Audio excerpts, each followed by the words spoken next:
զինվորական արմատները, ռազմական դաստիարակությունը, հայրենասիրության հիմքը Մոնթե Մելքոնյանի անվան ռազմամարզական վարժարանն է։ Վարժարանը ավարտելուց հետո որոշումը հստակ էր՝ ուսումը շարունակել Վազգեն Սարգսյանի անվան ռազմական ակադեմիայում։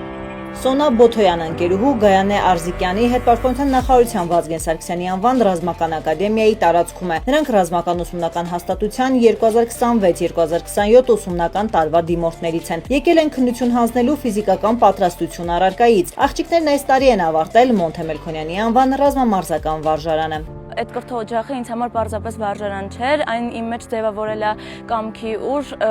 բնավորություն եւ այս գործի հանդեպ գիտակցումը։ Հիմա այդ նույն հպարտությամբ ընդունվում եմ Վազգեն Սարգսյանի անվան ռազմական ակադեմիա, ուզում եմ արժանի լինել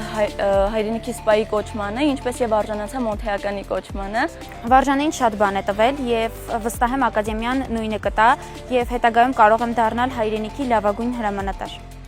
Մինչև քննության ներկայանալը բոլոր դիմորդները նախանցնում են բժշկական փորձաքննություն, ռազմաուսումնական հաստատություն ընդունվելու համար պիտանի ճանաչվելուց հետո միայն նրանք կարող են մասնակցել ակադեմիայում կազմակերպվող ընդունելության քննություններին։ Հրանգավորումից հետո մեկնարկն ազդարարվում է, արական սեռի դիմորդներից հետո հերթը աղջիկներինն է։ Նրանց մեծամասնությունը գրանցում է գերազանց արդյունք։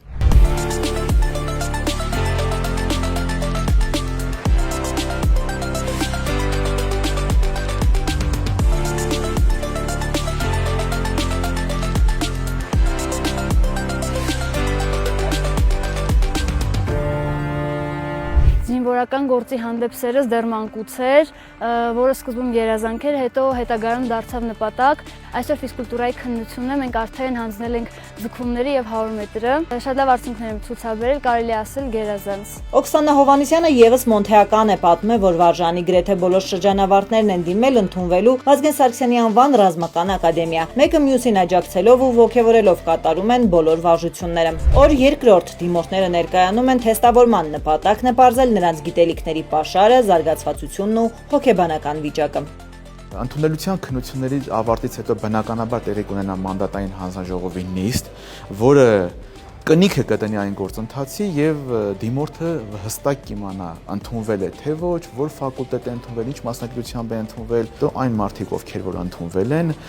մասնակցելու են երիտասարդ մարտիկի պատրաստության դասընթացին։ Այս դասընթացի արդյունքում կուրսանտները կոփվում են, ձևավորում զինվորականին վայել կեցվածք։ Այս փուլը հաղթահարելուց հետո միայն նրանք տալիս են զինվորական երթում ու մեկնում երկօրյա արձակուրդ։ Իսկ սեպտեմբերի 1-ից ընդգրկվում ակադեմիայի ուսումնական գործընթացներին։ Իրազեկում է գնդապետ Մարտիրոսյանն ու նշում՝ համառ պայքար է լինելու։ Ակադեմիա ընդունվել ցանկացողների թիվն այս տարի աննախադեպ է։ Լինում են դեպքեր, երբ որ զինծառայողը որոշում է գնալ ժամկետային զինվորական ծառայության, երբ հանրապետական հավաքակայանում իմանում է ռազմական ակադեմիա ընդունվելու հնարավորությունների մասին,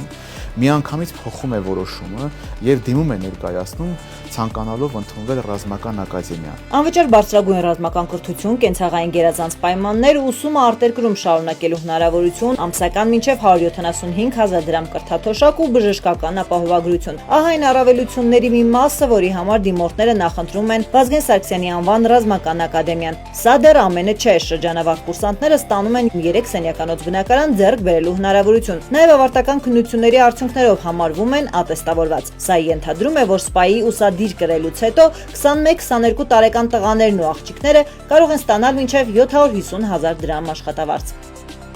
Տաթևիկ Աբրահամյան, Ռազմիկ Տիգրանյան, Հայկ Չիլինգարյան, Զինուշ։